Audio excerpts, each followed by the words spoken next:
Hello everyone, today we will be taking a look at a couple of LEGO Minecraft sets that have vibrant visuals in them. Let's start off with the smaller one, the Warden Encounter. The build looks quite odd, almost unfinished. However, despite being fairly small, only 238 pieces, it is packed with details, features, and other play functions. All of the set's play functions are condensed into the right side of the build. On top there's this gravel falling feature, and then on the bottom there's this TNT explosion feature. The gravel falling function is surprisingly complex for its size, using this crazy web of Technic axles as well as this rubber piece to stop it from accidentally activating. The explosion feature uses a clever technique with these wall panels to keep it within one block. I also really like how there are two blocks that come off of the explosion instead of just one. In addition to its functions, the right side of the build is a lush cave featuring a diamond ore, some lava, bunch of glowberry vines, and a spore blossom. The skulk area of the build is pretty awesome. It features all three essential skulk blocks, a shrieker, a sensor, and a catalyst.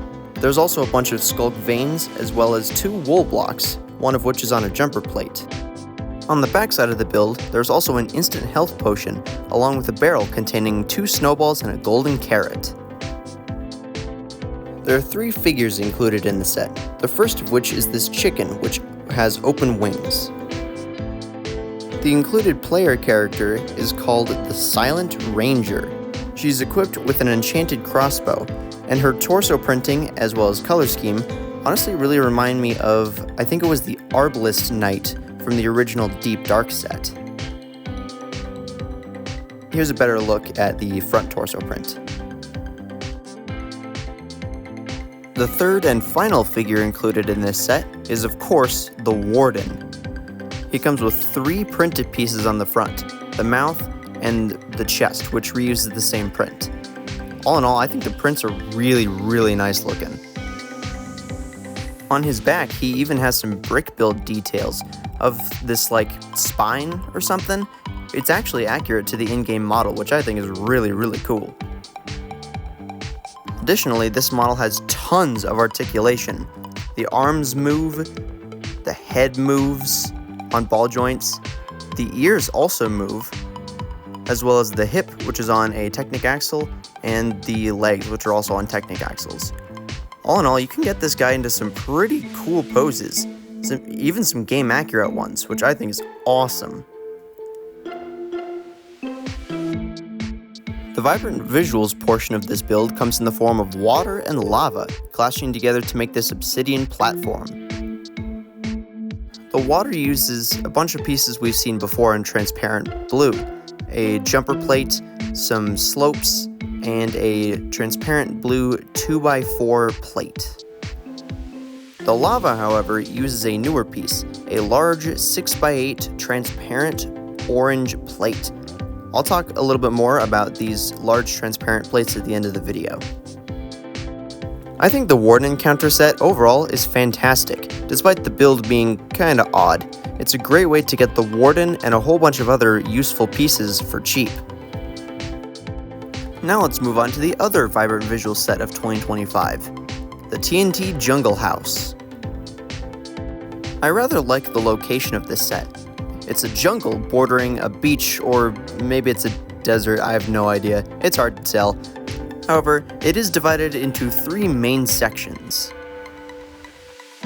The first section is this beach area, which features a torch, some sugarcane, a full TNT block, and a wooden boat. I think it's a spruce boat. The boat is built with these transparent blue inverted tiles to simulate it rocking as it goes along the water's surface. Steve can also ride in it using these 2 wooden shovels as oars. I really like the boat's inclusion. It's awesome. The second of the 3 sections is the house itself. It features this little barrel outside, which can hold some of Steve's accessories. I currently have a fish and the fishing rod included in there. There's also this birch door on some clip hinges. The interior of this house is rather bland, featuring only a light blue bed and a white candle. However, there is plenty of room, a lot of room for figures to stand up. The roof is also removable for a little bit easier access. Something interesting about the roof is that there's this little crate or something on top of it, I don't know, but it has some gunpowder in it. This being the TNT Jungle House, of course it must explode. Kind of an underwhelming explosion, considering it's supposed to be made of TNT, both from the front and the back. The mechanism for this explosion is pretty simple, just using a lever and some lift arms and very simple pieces to accomplish the explosion. A lot of people complain about how there aren't all that many printed TNT bricks in the set, which I understand and agree with. It's kind of disappointing, especially when the entire house is supposed to be made out of TNT blocks. I do rather like the large glass panes that they use though. The final section of the set is the jungle area, featuring a bamboo stalk, a couple of pink flowers, and a jungle tree, as well as some more water. I'm rather disappointed that the jungle tree did not use a transparent green brick to be vibrant like the water. There are 4 figures included in the set, the first of which is Steve, with his more accurate skin tone. He's also equipped with a diamond sword. It's nice to get him in a cheap set, although mine has a wonky face print. The 2 hostile mobs included in the set are a creeper and a zombie. Perfectly good inclusions, nothing to complain about here, although you definitely don't want that creeper getting near the house. The final figure, and one of the big draws to the set, is the cyan parrot. Although in-game it's called the cyan parrot, it uses some medium azure pieces, which I think is fine. I'm really glad I have this figure. The vibrant visuals portions of the set, in this case, are of course the water, using a couple more of those large 6x8 plates in transparent blue, as opposed to the lava's transparent orange. While I really love the inclusion of the boat and all the figures in this set, the build itself is rather weak. The explosion kinda sucks, and there aren't very many places to put the figures on the terrain, which is a major downside to this set. It does have some decently good parts though, including some stone bricks, and of course all the TNT pieces, which are kinda nice. Now let's talk about the vibrant visuals pieces themselves, the large 6x8 plates. While on their own, the pieces, on camera at least, look very vibrant, but in person they look quite dull on this brown table. In order to get them to look in real life as they do on camera, I had to put this piece of white paper underneath. Interestingly, they look the exact same in the previous shot as in this shot on camera. Here's a comparison between the transparent plates and some opaque plates. With the lava, it's a night and day difference. The lava in the transparent form, at least in person, looks kind of like it does in Vibrant Visuals Minecraft, like the game. Dull and not very bright.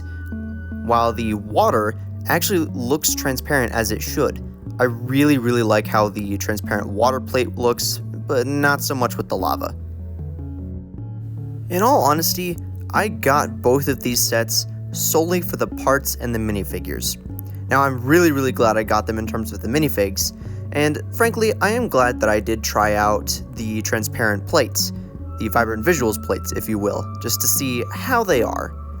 I really do like the water ones, and I will try to incorporate them in a custom build at some point, but the lava, I honestly really like the opaque lava.